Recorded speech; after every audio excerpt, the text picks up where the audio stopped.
Yo, you sure? Because this is pointing the right. I was working. I was focusing on you the entire time.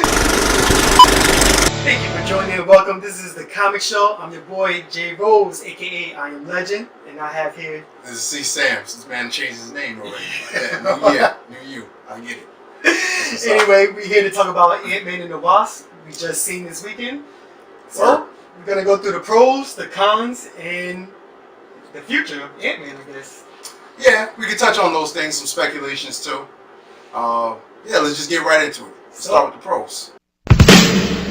Pros. First thing, let's go with the casting. That's my first pro. I love the cast. I love how everybody fit together. I love the choice of Ghost. I forgot that lady's name, but she was awesome in this film. Johanna something. Yes, British actress, I believe. Yeah. Loved her in Black Mirror. Anyway, perfect casting for Ghost. I love Evelina, that's name, as Wasp. Yes. Really? Evelina, yeah. There you go. Love her as Wasp. I thought they was perfect. Every time Wasp was on screen, I enjoyed the scene. I think she's definitely a better superhero than Ant-Man. Oh, clearly. Clearly. It was like, it's not even close. She's smart, and her fighting is crazy. It's off the charts. So. Yeah, Ant-Man plays the perfect character of just a guy in a super suit who doesn't know how to do techniques or anything like that. He's just get big, get small. That's it. He's definitely the sidekick. He's a sidekick in this movie, which is pretty cool. I like that. So Michelle Pfeiffer. Michelle Pfeiffer as the mom. Oh wait, hold on. Spoiler alert. Well, y'all should already know this already. Hey. Yeah, you should already know this already. This is gonna be spoiler heavy. This is spoiler heavy. So go ahead. There you go. She played the original Wasp, Michelle Pfeiffer, and once again, perfect casting for the role. I like how her and Michael Douglas played off each other. Nice. What else? Who else is the cast? Goliath. We had. Oh, Lawrence Fishburne. Lawrence Fishburne, formerly of DC Universe. Came to the winning team. That's what's up. He looked like he crossed over. I don't want to put that out there, but he did. He definitely played his role as Goliath. In this film, another thing I love, one of my pros, it wasn't really a villain. It was more of I was just gonna touch on that. It's more of a hater. I'll say that Ant-Man and the Wasp, they had their thing where they trying to plan to get their mother, well, the Wasp mother's back, and Ghost was just there to block their plans, kind of. But in a way, and this is what I love about Marvel, right? So now Marvel's stepping into the realm where we can't just look at the villain and just say, oh, this villain is just horrible and terrible and we're not going to root for them. Like, watching the movie, there were times I was actually rooting for the villain. Oh, definitely. Because she was caught up with her father's experiment when they did the flashback, and they show why she vibes between, her molecules and all that stuff. It's not even her fault. And the fact that she's dying gives her even more reasons to say, well, if this is the only way for me to live, then I'm going to go for it. I mean, she went about it the wrong way, but then again, you really can't blame her. But even the way she went about it, she didn't cross that line. Even at one point, Goliath had that discussion, like she was trying to kidnap Ant-Man's daughter, Cassidy, and he said, "Hey, if you do this, then I'm done with helping you." I'm out. So as you can see, it wasn't that evil type of villain like Killmonger and Thanos that we've seen this year. So I guess that was a good change of pace. That was a good change of pace. But even still, like Killmonger and Thanos, can you really blame them for what they were trying to do? Not at all, but they're evil and they left us with a sick and feeling off something. I mean, that makes sense. That makes sense. So I think this movie was perfect to come last after seeing what Thanos pretty much done to the universe. So it's kind of like a feel good type of movie. I agree. It could have went way left. It could have went worse than what it was, but I'm glad they kind of calmed it down a little bit. Even the other villain that wasn't villain, but he was like that. He was a tool, really. Like exactly. They just needed somebody to just cause havoc in between the story, which he was good because like all of his henchmen wasn't up to par, and he wasn't up to par. He was a comic relief. It was there to be a comic relief and just to get beat up, and that's it. That's what we need Exactly. for the action scenes. Oh, another pro that I saw that I caught is that this was a real good sequel to Ant-Man, because like Ant-Man gave us comedy and it was a different take on the character, and then this movie was simply a rescue. And it's crazy because like we did a video some time back where we talked about Ant-Man and what we want to see in Ant-Man. And the first movie was a heist. That was a heist film. The second film is a rescue mission. Because now they planted the seeds in Ant-Man where you saw the silhouette of the Wasp, the original Wasp. And it was like, all right, well, it looks like that's what they're going to tap into. And I love how they made it very clear that this is 2 years after Civil War. So when you ask the question in Infinity War, where was Ant-Man? This is why Ant-Man wasn't in the movie, because kept on answering you over and over. His issue was going on simultaneous to Infinity War, and I thought that was pretty cool. And I love the storyline of he has to stay home during this whole rescue mission. And he has like 48 hours, I think, by the time he met up with the Wasp. He has to stay in the house for 48 hours before he's free. And the whole time, every time he came back, he always came back in time. And I thought that was pretty cool. That was real, like if you ever seen like a '90s comedy, it was kind of like that, like one of those '90s comedies. Something that got like Ferris Bueller. They all keep coming in my mind. Like every time you think you're gonna catch him, and then it's like, hey, what's up? You're like, I can't say I caught you out there because I didn't see your face. So it could be anybody. So I thought that was pretty cool how they did that. What else was the pro? We might as well just jump right into it. The after credit scene. To me, that was the pro of the entire movie. That's the one part of the movie I was waiting for. I was sitting there, I was patient, I was like, alright, somebody gotta disappear, somebody gotta go. And then it did it so well to where Ant-Man goes into the quantum realm and he can only come back through those who are outside. And then when you go back to them, all you see is the dust. And I'm like, thank you, because now we have to figure out how we're going to get Ant-Man out of the quantum realm for Avengers. I guess Avengers 4. Avengers 4. We don't know the title. I've heard so many different titles. So with that part, I got a con, and maybe it's a pro and a con. The pro is I think most of the movie theater was waiting for that part. Everybody was. This is the first movie after Infinity War, so we trying to figure out what the hell is going on. Yeah. The movie takes place, I believe, in San Fran. Is that where they're at? It's somewhere on the West Coast. They're in San Francisco. It's somewhere on the West Coast. So why we didn't see the spaceships and stuff? That's probably the reason why they didn't fly over. Because they didn't go that manner. Because they were on different coasts. Possibly, not too sure. But with that scene, I would have loved to see them actually fade away. I can understand why they didn't show it. Once again, they're trying to be a better movie, so I understand that. But I would have loved to see maybe Wasp looking at Amy one last time before she fades away. And I think that would have more of the feeling that we got in Infinity War. Yeah. Wow. It's always pressure. I definitely. I understand. So maybe I guess that's a good reason not to show it. I understand that part, that point, and I can agree with that point. But for me, just seeing them fade away like that, it just goes to show that so everything that happened in Infinity War is definitely trickling throughout the entire universe, and that's what I want to see. Honestly, I wanted to see that in Deadpool. I know I was stretching that. I was stretching that a lot. I really wanted to see that in Deadpool, but Well, actually, you know what? We can talk about that speculation, but I guess I can understand why you would have wanted that. I would have wanted that. Yeah. Let's see even the last ending credit scene where they just showed the ant playing with the drums. Mm-hmm. It was kind of like people didn't really understand what was going on, but what they were trying to say is you heard the TV, you heard the emergency announcement thing. Yeah, exactly. So that was kind of left you in another dire mood. Not a lot of people left. See, and that's the beauty of it. That was awesome. To add to that casting, Michael Pena, T.I. Oh man, I keep forgetting this guy's name. But that whole truth serum scheme that they had. That was hilarious. That was hilarious the entire time. The jokes didn't seem forced, and I think Marvel is getting better at having their jokes kind of just be more natural, free flowing. Whereas if I was in that and I was to crack a joke, boom, it'll be right there at that moment. And I think that's what's making their movies more relatable and more, down to earth, and it doesn't seem too staged and too forced. And these guys are naturally funny, so it makes sense. Definitely, his whole part of just explaining the situation and what happened before, and everybody using. he was like, where is Scott Lang? He was like, well, and he had to start from the beginning. That was hilarious. That was pretty cool. He had the Jerry curl and everything like that. That was weird, But I think, Wasp, they did a great job in kind of continuing with what the first Ant-Man did. I think it was a good sequel. I wouldn't say that it was better than Ant-Man, because like the first Ant-Man was like, we got a lot of things that we didn't see before.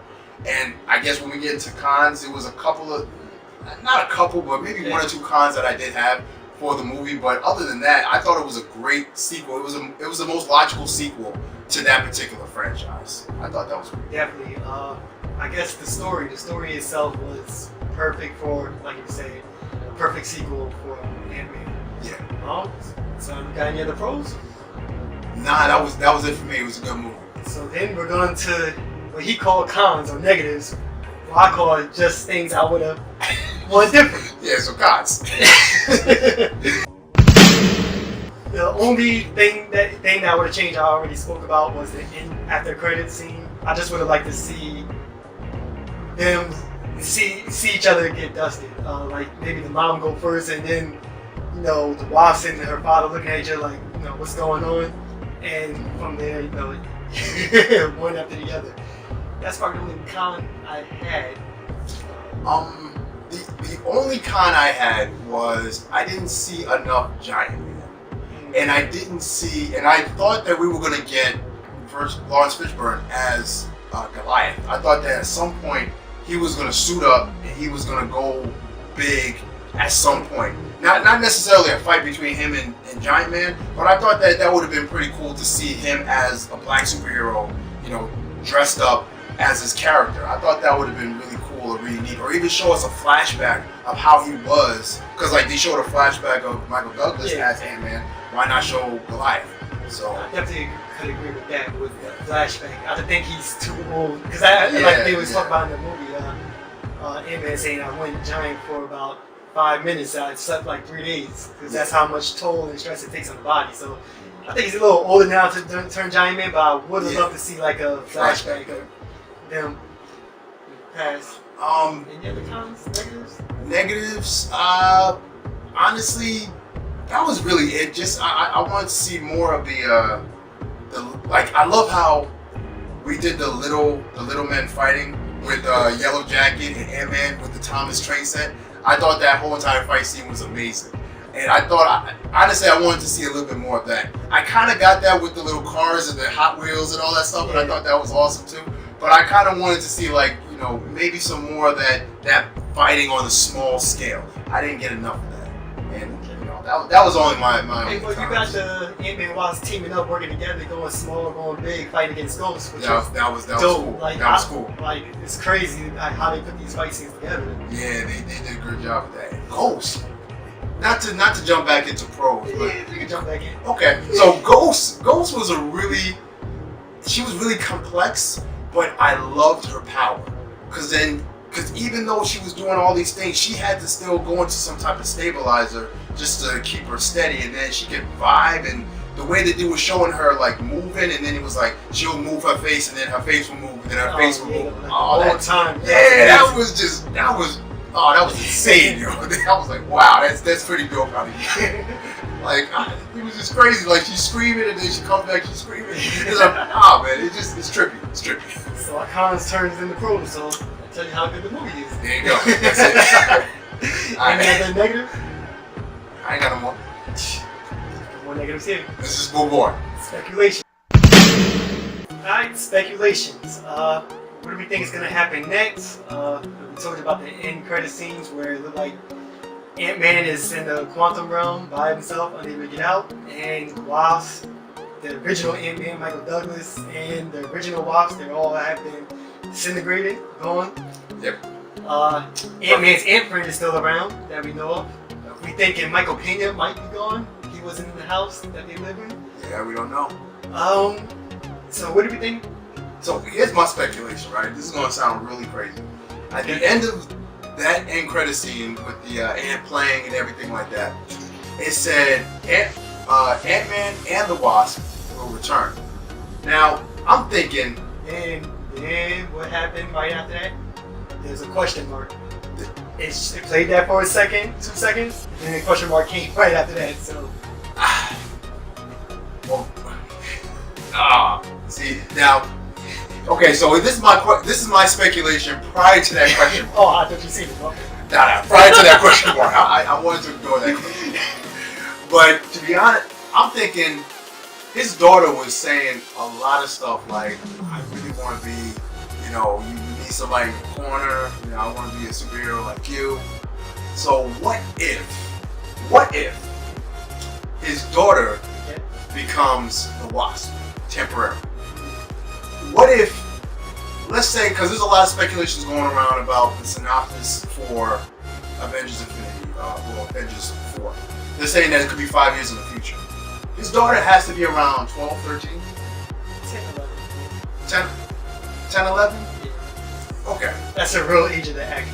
Okay, so let's say she's 10 or 11. 10 or 11, yeah. Ant-Man is stuck in the quantum realm. Let's say 5 years go by. She'll be a teenager. What if that's possible?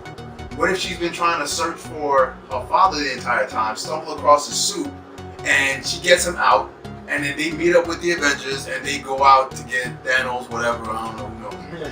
I mean, that's a crazy stretch, but let's see. I can agree. Cassidy in the Marvel Universe, she do become a superhero. She didn't become the Wasp, but I could see that. Well, somebody need to find Ant-Man, right? Somebody need to find him. The only person I could think of in this movie that could get him out is either Goliath, Ghost maybe. I don't know. That's if they still have. See, that's the thing. That's the thing with the Infinity War. You don't know who's going. It could be someone that you think is here and not, and it could be the person you least suspect. I don't know, man. I don't know. We just thinking that Cassidy's going, but once again, she could be going too. Oh, this is so sad. It's getting depressing. That's not how it's supposed to. This is not how it's supposed to be. Marvel best our lives up. Okay, so speculation. So, is there a way Ant-Man can get out the quantum realm by himself? I'm guessing no. Well, he did it himself in the first movie, though. He did. He went Giant Man, and he got out. So maybe he'll be able to get it out by himself. But is that suit working? Remember that regulator was messing up the entire time. It was making big and small, medium. So what if, did they fix that modulator yet? It just seemed weird that he kept using that particular suit. The suit that was messed up the entire time, but that's what he in the end. So I don't know, maybe it's fixed, maybe it's not. Who knows? Falcon not going to save him because he's going. Falcon was the only other Avenger that was actually tied to him. Yeah. You could say Hawkeye, but I would say no. You don't even know what Hawkeye is. They're already saying that Hawkeye has a big role to play in this next movie. Well, there's not a lot of people then. This role could be normal, but it could be big. So I can see that being possible. Oh man, I don't know. I have no idea how to get I thought I had a good speculation, but it makes no sense. Go ahead, say it anyway. I thought it was Giant Man and Ghost. I thought they was going to be the two, because what they was going into Quantum Realm for was they called it like Ghost healing something. Yeah, it's supposed to be to help. Yeah. I guess Ghost is still struggling with her powers. Yeah. So that's the only logical thing I can think of. That they would somehow find Ant-Man in there and bring him back. I mean, that could happen. I mean, who else knows the quantum realm better than Goliath? Exactly. Technically, Goliath, he was working on that his whole life. And he was able to track the land somehow. That they was carrying on the whole film. So it's possible. It's possible. They could be the ones to get Ant-Man out. Alright, so we don't got no more speculations for Ant-Man, but what about for Infinity War 2 or Avengers 4 or Avengers that come out next year? Any speculations? I got tons of speculations. Now, I think what's gonna happen, and I'm gonna go against that whole rumor. Everybody's saying it's supposed to be 5 years in the future, which is a good idea. Which is a good idea. Yeah, I think all the heroes whoever's gone, they're gone. Whoever is there, they're just there, and they've been trying this whole time to get back. Again, 5 years sounds so dope. Like, think about it, like, exactly. Captain America starts to look a little older. Iron Man looks older because he got stabbed, so over time. You know what happened to Iron Man in Iron Man 3? So 5 years later, Iron Man is not the same Iron Man we see now. So he's gonna be completely off the rail. Yo, he was off the rail at the end of the movie. Exactly. So oh, man, Iron Man we might get is the drunk Iron Man from the comics. You might get that drunk Iron Man who just gave up hope because everything that he was trying to prevent, especially if the helped. First Lady of Marvel's gone. Pepper. You don't like Pepper, I don't know why. That's the First Lady of Marvel. Come on, man. Who cares, man? Who cares if she's gone, man? The First Lady of Marvel is Scarlett Johansson, right? Black Widow. All right. Anyway, she's still around. So, That's true. Yeah. I think what's gonna happen is it's gonna be a cosmic war. That's what I think was gonna happen. I think that it's gonna be a huge war among all the cosmic entities of the universe to go up against Thanos. I don't think it's that are left. I don't think it's gonna be just the heroes of Earth. I think it's gonna be the heroes of all over the universe, like all the entities, all the elders, celestials, if there's any. I think all of them are going to come together and they're going to go up against Thanos. I think we're going to see Tribunal, we're going to see the Beyonder. Yep. We're going to see I think Master Chaos, Lord Order, or Lord Chaos, Master Order, whatever. They've been talking about Eternals movie, so we might get some stuff up there. Possibly, not too sure. Hopefully we see Adam join in the fight. We might see Adam, Captain Marvel. We're going to definitely see her, so we don't know who she's going to be bringing with her. And her movie comes out next year. So that's going to be pretty interesting to see how they play off together. They still have that slated for March, and Infinity War, whatever, is supposed to be in May. So maybe, hopefully that comes out a little bit early. Maybe they come out in February. I was hoping they do February, honestly. But I don't know, they do well in March. They do well in any month. Only wanted to do that so we get another. Because remember, Infinity War was supposed to come out on May 5th, and they went that back into April. So hopefully they do the same thing. Oh, bring it up. Yes. You know what? It's depressing. After Ant-Man, I realized it's going to be a good 9 months for the next movie. And I'm not even looking forward to anything coming out. Once again, Captain Marvel is going to be another prequel, so it's going to be set in the 90s, so we're not going to get... No up-to-date stuff. We're just going to get her story. Which is what everybody's looking for. We're trying to figure out what happened after the snap, after everybody disintegrated, what happened to the world. I think jumping into 5 years later, like speculations, I think that'll be a good step. But nah, actually, I do want to see the day after. I want to see the day after, the couple weeks after. I want to see what happens during that time frame. Yeah. But I think what they're probably going to do for her movie, for Captain Marvel, is deal with her stuff in the past. But I think they're also going to show some stuff in the future, like some present day stuff. Because I don't know, maybe my ears. Or the end credit scene, or you talking about like half the I think some of the movie is going to see some stuff from the present. Because I saw. I hope so. I hope so too. Yeah. Like at the end of Infinity War, I don't know if I watched this movie maybe 20 times already, and I'm thinking and I'm hearing, because the audio is not so good in this part. When they're driving, when Nick Fury and Hill is driving, and they're saying, yo, there's multiple bogeys and Wakanda and all type of stuff, he says, well, call Carol. I think that's what he said before the guy crashed in front of them. I think he said, well, call Carol, or something like that. I could be wrong. I could be just hearing things, but I think that's what he said, call Carol, and then that's when that crash happened, and then that's when he took the beeper out. I gotta go back. I didn't hear Carol. But I didn't see it as much as you only see that end credit scene probably one time, because right after the... I've seen it with bad audio. I've seen it 2 times in the movie theaters. No, actually, technically 3 times in the movie theaters. And every time I heard it, I wanted to hear Carol, but then again, it was so quick, I really couldn't hear it. Because he said, call Carol, and then the smash, and then it's like all that loud noise. So when the movie comes out on DVD, that would be dope, because in the set scenes, we did see Captain Marvel in her green outfit, which was the original, so maybe that could take place in the 90s, and we know she'll get red and blue even by the Infinity War. So we gotta see how that happens. Red, blue, and gold, so hopefully that's the case.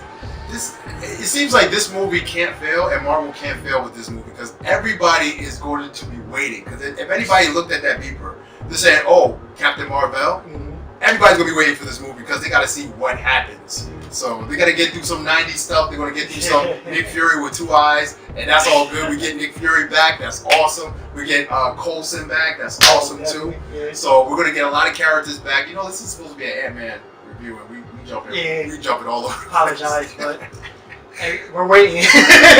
We're waiting for Infinity War 2. So yeah, basically. but Well, that's our speculation for Ant-Man. He's gonna show up in Infinity War Part 2. Yeah, definitely, but we don't know which Wasp is gonna show up. That's another thing too. Which one is gonna show up? You think they're gonna do any type of dimensional type of play with different dimensions, or we're gonna stay with the 616? We seen the professor on the board with the 616 universe at one point. See, I'm hoping we stay in the same. That was in Thor 2, by the way. Oh, yeah. That's why I think so. Are we gonna see different dimensional? And I think that's what you was going with your Deadpool speculation before. If somebody would have went to us in Deadpool universe, then it would show that it's all connected. It's all connected. They're all part of the 616 universe. But I don't want to see them all connected. I don't want to see Deadpool and Fox characters connected at all. I get that. I get Big that. Deadpool fan, love Deadpool, but I like Deadpool separate. Yeah, I understand. And that's cool. And I can appreciate that. I would have loved to see it happen and for them to still stay in their own realm. But I guess if it happened, then they can't stay in their own realm. They gotta come over. Exactly. So, alright. So let's rate this movie. Straight up. I gave this movie a 9 out of 10. I thought the movie was a perfect sequel. Well, I can't say perfect. I thought it was a great sequel to the first Ant-Man. The characters were great. Casting, like you mentioned, was great. The comedy was great. The emotional moments were great in this movie. Really showed it was a family movie, and this was a movie that we needed after Infinity War. We needed a movie like Ant-Man to just make us laugh again and remember how fun the Marvel Cinematic Universe is. But the only con was I just wanted to see more stuff, and because I didn't get to see certain things, I dropped down a point, but 9 out of 10. That's pretty high. Well, let me go back. In Ant-Man, I had that rated at 7 out of 10 for the original Ant-Man. This one, I have it in 7.5, 8. Like you saying, a family film. It's good. It's fun. I still would have loved more connections to the Infinity War, because like I said, it's the next movie right after, so I want to see what's going on with Infinity War. But great casting. If you're a serious viewer and want to see everything serious, this is probably not the movie for you, because there's a lot of comedy in it. It's very funny, but it might turn you off if it's not what you want to see. But overall, 7.5 out of 10. I think it's a great film, great flick. We'll see again. It is. Alright, so that's our Ant-Man and the Wasp review. It's your boy Jay Rose, aka I Am Legend. It's your boy C. Sam's, you already know. And we out. Like, share, and subscribe. Hit that notification button so you can know when we drop new stuff.